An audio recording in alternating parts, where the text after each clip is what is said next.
दोस्तों Microsoft Excel में जब भी हम कोई शीट प्रिंट करते हैं तो उसमें बहुत सारा प्रॉब्लम आता है। आज हम उन सभी प्रॉब्लम को बहुत ही आसान तरीके से सॉल्व करना सिखाएंगे और किस तरह से आप बहुत ही कम समय में किसी भी डेटा को बड़ी ही आसानी से प्रोफेशनल की तरह प्रिंट आउट कर सकते हैं। तो उम्मीद है कि वीडियो को पूरा देखेंगे। अगर वीडियो पसंद आए तो वीडियो को लाइक करके ज्यादा से ज्यादा शेयर कीजिए। दोस्तों मैं तौसीफ अहमद स्वागत करता हूँ आप सभी का अपने चैनल तौसीफ ईडू वर्ल्ड में। तो चलिए वीडियो शुरू करते हैं।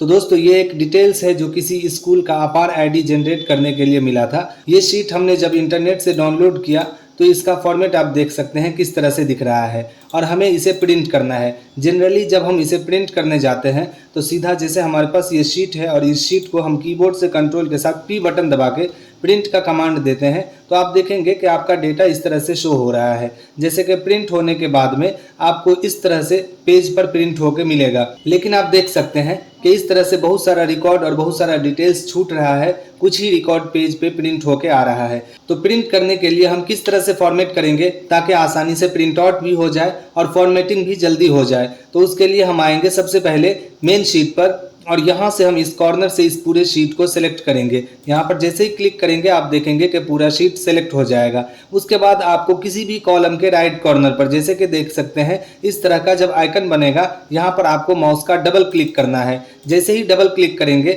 आप देखेंगे कि आपका कॉलम डेटा के हिसाब से ऑटो फिट हो जाएगा और उसके बाद फिर से हम दोबारा कंट्रोल के साथ P बटन दबाएंगे और प्रिंट का कमांड देने के बाद में अब आप देख सकते हैं कि यहाँ पर कुछ और रिकॉर्ड शो होने लगा है, लेकिन फिर भी बहुत सारा रिकॉर्ड अभी यहाँ पर कट रहा है। तो सबसे पहले हम यहाँ पर आएंगे। आपको यहाँ पर पोर्ट्रेट ओरिएंटेशन का ऑप्शन दिख रहा होगा। अभी फिलहाल हम पोर्ट्रेट ओरिएंटेशन ही रहने देंगे। सबसे पहले आपको पेज के साइज का सिलेक्शन करना होता है। तो यहाँ पर आप देख सकते हैं कि पहले से A4 साइज सेट किया हुआ है क्योंकि हमने पहले ही इस शीट को A4 साइज में सेट कर दिया है। उसके बाद आपको यहाँ पर नॉर्मल मार्जिन का ऑप्शन दिखता है। जैसे कि आप चारों साइड से मार्जिन देख रहे हैं। अगर मार्जिन को हमें कम और ज्यादा करना हो तो हम यहाँ से करते हैं। तो सबसे पहले हम नॉर्मल मार्जिन वाले ऑप्शन पे क्लिक करेंगे। यहाँ पर आपको नैरो मार्जिन का ऑप्शन दिखेगा। इस पर जैसे ही क्लिक करेंगे अब आप देखेंगे कि बहुत सारा कॉलम यहाँ पर शो होने लगा है, लेकिन अभी भी बहुत सारा रिकॉर्ड यहाँ पर प्रिंट में नहीं आ रहा है। आप देख सकते हैं कि यहाँ पर रिकॉर्ड कट रहा है। तो इसको फिट करने के लिए हम आएंगे नो स्केलिंग वाले ऑप्शन पे।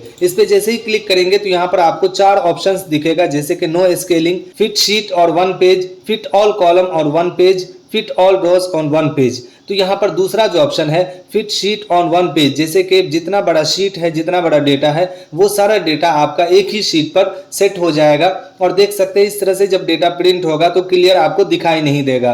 तो हम आगे बढ़ेंगे दूसरे ऑप्शन पे। यहाँ पर आपको fit all column on 1 page का ऑप्शन दिखेगा। इस पर जैसे ही क्लिक करेंगे तो आप देखेंगे कि जितना भी कॉलम है वो सारा कॉलम अब आपके पेज पे आसानी से प्रिंट हो रहा है। और जब हम स्क्रॉल करके देखेंगे तो आप देखेंगे कि जो डेटा हमारा 12 या 13 पेज में था वो अब 3 पेज में आ गया है। लेकिन जब हम इसे पेज पर प्रिंट करेंगे तो क्लियर नहीं दिखेगा, तो इसलिए हम इसका ओरिएंटेशन चेंज करेंगे। सबसे पहले हम यहाँ पर आएंगे पोर्ट्रेट ओरिएंटेशन वाले ऑप्शन पे। यहाँ से लैंडस्केप ओरिएंटेशन वाले ऑप्शन को सिलेक्ट करेंगे तो पेज हमारा लैंडस्केप मोड में हो जाएगा। अब आप देख सकते हैं कि डेटा आपका क्लियर दिख रहा होगा, लेकिन यहाँ पर आपका डेटा 5 पेज में शो हो रहा है। आप देख सकते हैं कि ऊपर और नीचे का मार्जिन एरिया कुछ छुटा हुआ है। इस मार्जिन को अगर कम करना है तो यहाँ पर आपको नीचे में पेज सेटअप का ऑप्शन मिलेगा। इस पर जैसे ही क्लिक करेंगे तो एक और विंडो ओपन होगा पेज सेटअप का। मार्जिन वाले टैब में आना है और यहाँ से आप मार्जिन को कम और ज्यादा कर सकते हैं। तो जैसे कि हम टॉप वाले मार्जिन को कम करना चाहते हैं तो यहाँ से हम कम करेंगे। उसके बाद हम बॉटम के मार्जिन को भी यहाँ से कम कर देंगे। अब ओके करके देखेंगे तो आप देख सकते हैं कि टॉप और बॉटम का मार्जिन कम हो गया है। लेकिन आप देखेंगे कि जब आपका डॉक्यूमेंट प्रिंट होगा, जब आपका ये शीट प्रिंट होगा तो लेफ्ट साइड में आप देख सकते हैं कि कम मार्जिन है और राइट साइड में देखेंगे कि ज्यादा मार्जिन छूटा हुआ है। हम चाहते हैं कि दोनों तरफ बराबर का मार्जिन छूटा रहे और जो हमारा शीट है ये एकदम पेज के बीचों बीच प्रिंट हो।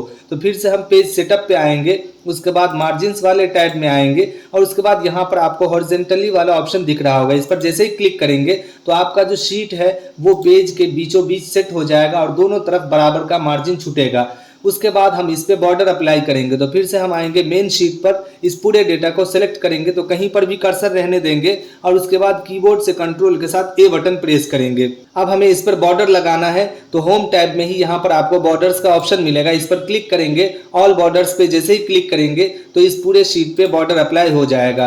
फिर से हम कीबोर्ड से कंट्रोल के साथ पी बटन दबाएंगे तो अब आप देखेंगे कि डेटा आपका इस तरह से दिखेगा और इस तरह से प्रिंट होगा। लेकिन जब हम पेज को स्क्रॉल करेंगे, सेकंड पेज में आएंगे, तो आप देखेंगे कि ऊपर का हेडिंग आपको नहीं दिख रहा है। हम चाहते हैं कि ये जो हेडिंग है वो हर एक पेज के टॉप में शो कराना है, तो उसके लिए आपको फिर से बैक हो जाना है। उसके बाद आपको यहाँ पर पेज लेआउट का एक टैब दिखेगा, इस टैब में आना है। यहाँ पर आपको प्रिंट टाइटल का ऑप्शन दिखेगा, इस पर क्लिक करेंगे। उसके बाद यहाँ पर आपको रोज टू रिपीट एट टॉप, यहाँ पर जो ऑप्शन दिख रहा है इस सेल में कर्सर रखेंगे, यहाँ पर कर्सर लेके जाएंगे। कर्सर जब ब्लिंक करने लगेगा तो यहाँ पर आपको जितने भी रो को टॉप में शो कराना है, जैसे कि हम सबसे टॉप वाला रो और उसके बाद हेडिंग वाले रो को सिलेक्ट करेंगे। अब जैसे ओके करेंगे तो अब आप देख सकते हैं कि हर एक पेज के टॉप में ये हेडिंग शो होने लगेगा। कीबोर्ड से कंट्रोल के साथ पी बटन दबाएंगे। अब जब स्क्रॉल करेंगे पेज को तो आप देख सकते हैं कि हर एक पेज के टॉप में ये सारा हेडिंग शो हो रहा है और इस तरह से आप बड़ी आसानी से इस शीट को प्रिंट आउट कर सकते हैं। तो दोस्तों, उम्मीद है कि माइक्रोसॉफ्ट एक्सेल में किसी भी शीट को आसान तरीके से प्रिंट करने का और पेज का जो सेटअप होता है वो आपको अच्छे से समझ में आया होगा। अगर फिर भी किसी तरह का कोई सवाल हो तो आप हमसे कमेंट करके पूछ सकते हैं। मिलते हैं फिर से नेक्स्ट वीडियो में, तब तक के लिए धन्यवाद।